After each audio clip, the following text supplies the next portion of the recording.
Okay, so today I'm going to do the DNF tag. I was tagged to do this tag by Chloe from Chloe Reads Books like 3 or 4 months ago. Sorry Chloe that it's taken me so long to get around to doing it. I don't really have an excuse. I like to keep my tags somewhat separated, but also I do tend to prioritize tags that I feel are more timely for whatever reason. So anyway, sorry about that, Chloe, but I'm finally there, finally doing it.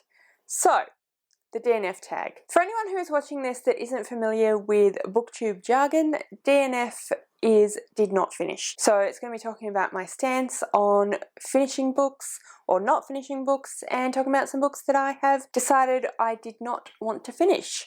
So let me just grab my phone because it has all of the questions on it, and then we can do the tag. Question number 1 is, do you DNF? Yes.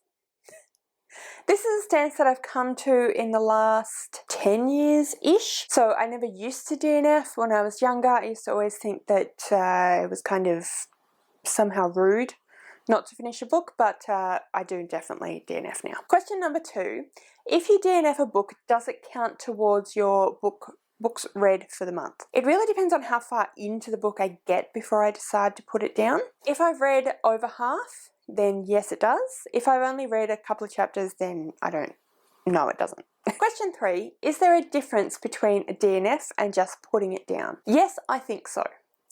So sometimes just putting it down can then turn into a DNF because you never quite manage to get around to picking it back up again. But sometimes you do want to read the book, you just aren't in the mood for it at the particular time that you picked it up, or, you know, it ends up being something you weren't expecting, and so you kind of put it down because you're not, you want something a bit different. So I actually have put 2 books down quite recently, and if you've been around for a while you would probably know which ones I'm talking about, and they are The Bone Season by Samantha Shannon and Gideon the Ninth by Tamsin Muir. Definitely keen to read these books, definitely keen to come back to them. I just really wasn't in the right headspace for them, so I had to put them aside. And I think that absolutely you can put something down and not count it as a DNF. So yes, is the short answer to that question. Question 4.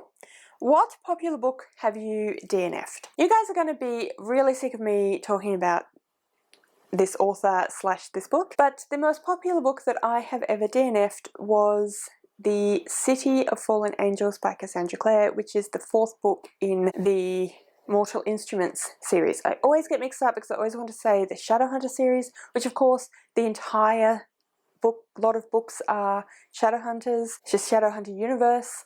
But anyway, the Mortal Instruments, book 4. Question 5, what book do you wish you had DNF'd? I've got a few of these. Some of them are because I was reading for school, so I kind of had to read them. Yeah, a couple were just books that I felt that I should finish for whatever reason. So this year I read Fear and Loathing in Las Vegas, and I was reading that as part of the We Choose Each Other's TBR challenge that Rowan and I did. And I really wanted to read it because Rowan had suggested it. And it's not that there was anything in particular wrong with it, I just really didn't quite understand what I was reading. I find Stream of Consciousness quite difficult to kind of get my head around, and combine that with the fact that Hunter S. Thompson was very clearly on drugs. It just was very confusing, and I really should have DNF'd it. I definitely should have DNF'd Daisy Jones and the Six, which I keep saying I didn't hate the book, which I didn't hate the book. Maybe I should have just skipped some sections because the middle bit went on for too long. I've said all this before, but the middle bit went on for too long. I kind of got bored of it and a bit over the angst. So maybe I should have just skipped forward a little bit, but I kept waiting for it to pick up. So anyway. And the other one is Tess of the D'Urbervilles, which is what I actually read way back in high school, which I hated. I hated every minute of reading that book, but I've heard a few people talk about how great it is recently, so I feel like I really ought to give it a try. But anyway, at the time I couldn't DNF it because I was reading it for school, which I really wish I could have done because I really didn't enjoy reading that book. Question 6, do you ever attempt to Question 6. Do you ever re-attempt to read a DNF? Has this ever been successful for you? So this is kind of going back to the question about is something being put down or DNF'd. Because I tend to think that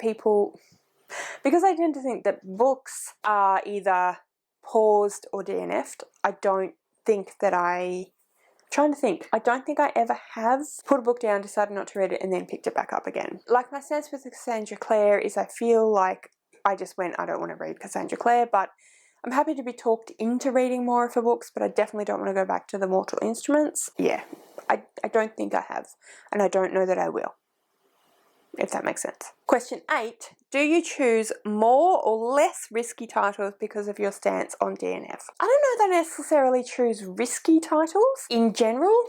I'm not really sure whether that means risky from the point of view of something I maybe wouldn't think I would enjoy because of my stance on DNFing, or whether it means I think that's what the question is meaning. I don't know that I do necessarily. I'm definitely not opposed to it, if that makes sense. So I'm happy to read outside of my comfort zone, or read a book that people suggest to me that maybe I'd not heard of or not thought of before because of the stance on DNF. But I don't know, I'm not really sure how to answer that question. Sorry.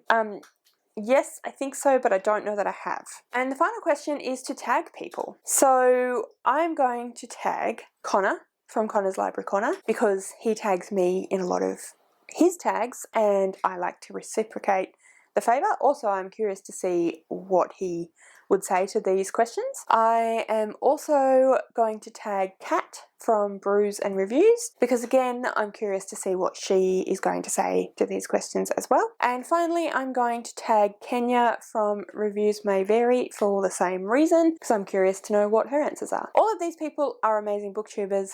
You should definitely go and subscribe to them. All of their details are in the description below so that you can do that. And yeah, that's the end of the tag today, guys. So thank you so much for watching. If you have any comments about any of my answers, if you have answers to the questions yourselves, please comment below and let me know. I'd love to hear your thoughts. If you want to let me know you've been watching but you just want to leave an emoji, please go ahead and do leave an emoji. Leave me a thumbs down as an indication of did not finish. And yeah, thank you so much for watching. I really hope you enjoyed this video. If you did, please give me a thumbs up. Don't forget to subscribe to my channel, and I'll see you next time.